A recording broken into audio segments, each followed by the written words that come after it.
mai same tolua, kataku, taloa ki pe ai konga ngamahiti.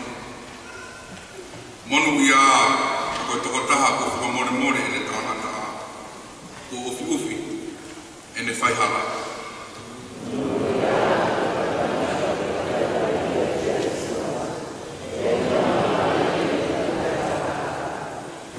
Loto Tonga e ko whakalongo pe ko ngai ui nai au foe. Pe osi ai aho o e kutoe.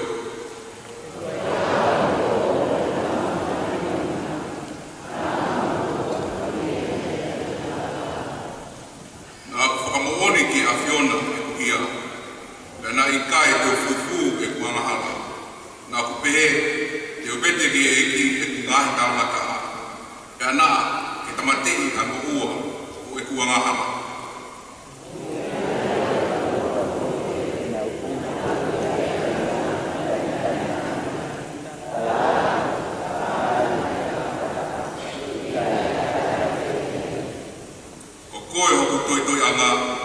Te ke lele hiki au e te kia. Te ke tuku ke ongo mai, takatakai, e mababa whakahau.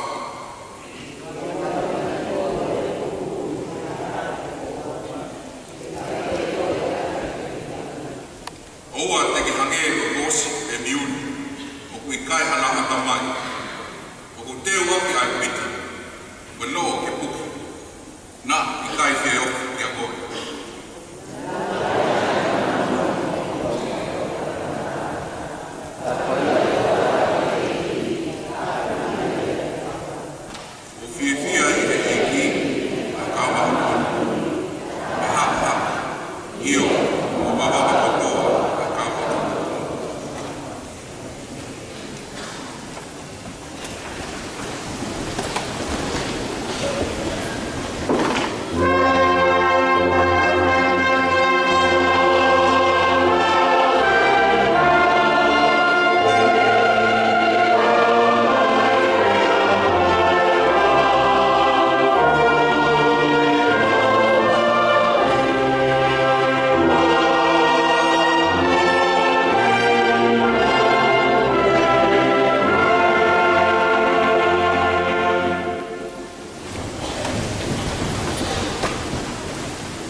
Te mohoku ki hange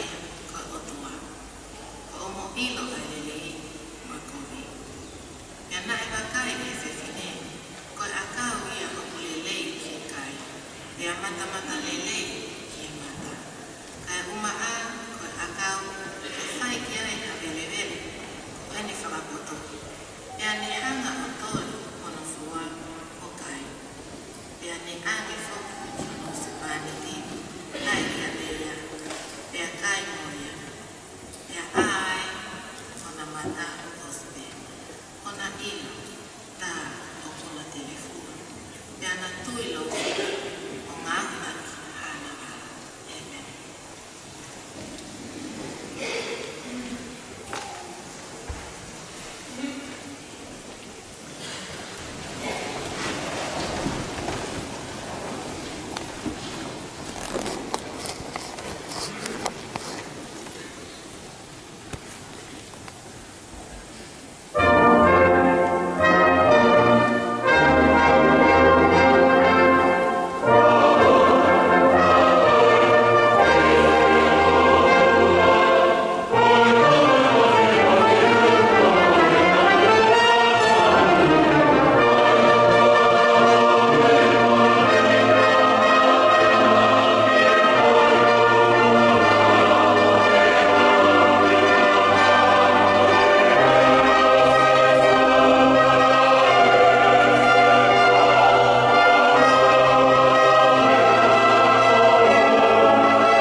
lima mulae, besofu mau, ke mufu mahima.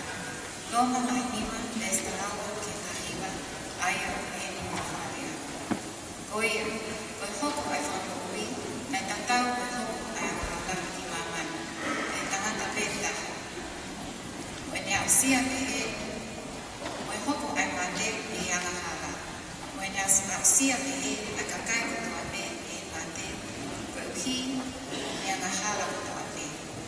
E nai ni maman ai anga hala i mua, oa watu ki nao. Katala e hai rawa anga hala, i he ikai nao. Ka neongo ia, ka ni hau e anate, mea atama, oa kia mosese. Mone pule foki kia te ki nā tōru, te eki whai nā hala. O whahinga, koe tangata ai nā atama. Aia koe taipe, ka atama ka mai. Ka opi kai ki whai tatao ka pitu, ai omi ke resi, mai whai hala. E ka pau nai mate ai tō lahi, i whai hala ai tō laha. Kua noa e nea usia ai tō lahi, o whukuru watu e ofa ai atua. Mo ene mea ofa, koe mea e ofa ai tangaka ai tō tanga, o sisu kalaisi.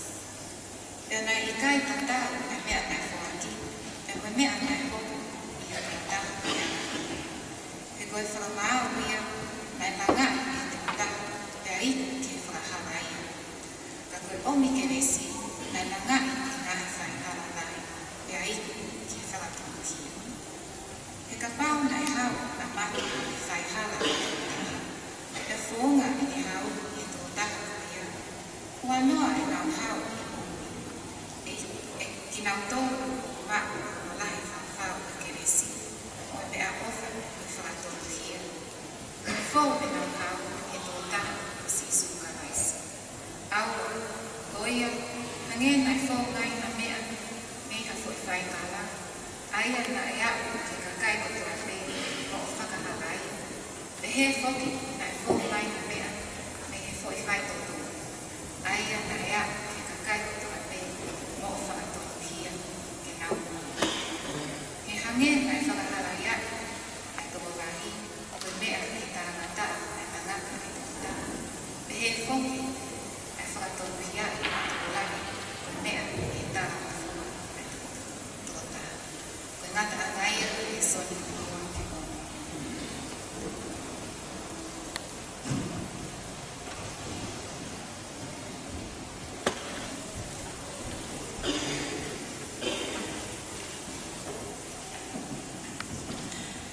Son fácil la mata todo lo que todo yo me cospe no to he mati fa pa he como tarau me lo que desi no fu mata mati pa fa desi wa tata ai me no iki ne to oha que así su la mari ma no ni que to fa que ai de bolo bahiri de akai ya fa fu no po e fa fu hawa fia. Te hawa tō taha whakatau meri no ne pehe kia te ia. Ka pau koe awa koe e atua, me kau ke hoko ai ngahi whai makani i ngahi whai mā. Ka katari e ia o pehe. Ko tohu, o pikai mo uia tangatari i mā pe, ka i ngahi whai kotoa pe, o aluatu pe whuwhonga e atua.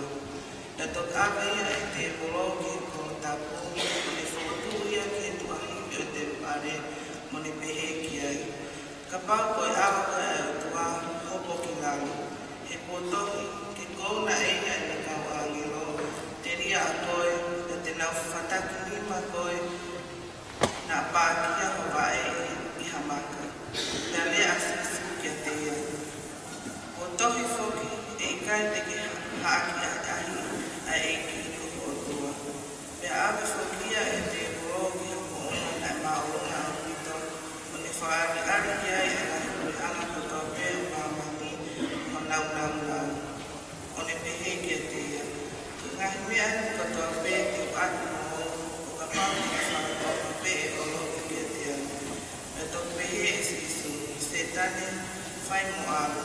E kotohi ko eki ko o tua te ke loto ki ai me ko ia me tō taha te ke o tua ata. Me tō puangi ia e te mo iloangi na akau ake o whai a tau i kia te ia. Amen.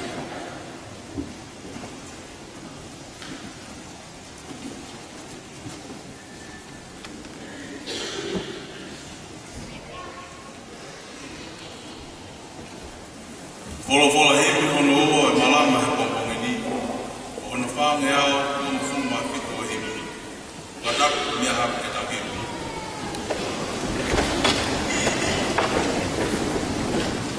Lau veo la kuesi, wataku veo lau popo mai ua paa mani paa. Maue tangata maue te oku hapu ai po. Oua e whakahau e, oua malolo. O i pē tama ohi, hanga o nawe lewa. A pē kei pong, oua muku ea.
Nanasipau'u.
we have two narratives of biblical myth of origin. The first narrative is in Genesis chapter 1, where God separated things. Things are separated. Light from darkness, night from day, dry land from sky, land from water, and so on. In this second narrative, Genesis chapter 2, instead of separating things, God put them all together in a particular order and invite the readers to look for what is needed for the ground and the world to come to life. No plants, no herbs had grown because God had not sent rain, and there was no one to look after the ground. So the lack of water was resolved not from rain, but from creating a river. And the lack of someone to look after creation, God responds by forming a man out of the dust. Then he breathed into his nostrils the breath of life, so that he became a living being. Now with water and man available, God made all kinds of plants, pleasant to look at, and good for food to grow.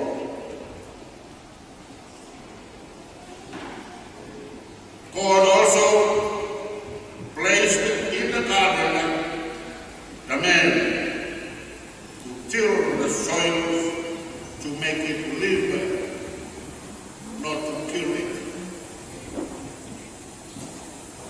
Thus, fulfilling these expectations brings peace to the earth. And the text for this morning closes with a picture of what peace on earth can look like. All kinds of pleasant and edible plants and herbs grow wild. Water is plentiful, and man is there to look after it, to keep it and dress the ground. If humans do our part, life will prevail and peace will endure. And God also puts or placed 2 trees in the Garden of Eden. According to chapter 2, verse 9. One was a tree of life. 2 was a tree of wisdom, knowing of the good and the bad. And you know how the story goes. They did not eat fruits from the tree of life. Instead, they eat from the tree of knowledge. Consequently, they did not get life. They did not get wisdom. They got death. The question we have been asking, what is deadly about knowing good and bad? We still ask the question today. King George to go the first echoes the same concerns. When he declared that his people are being destroyed and vanished,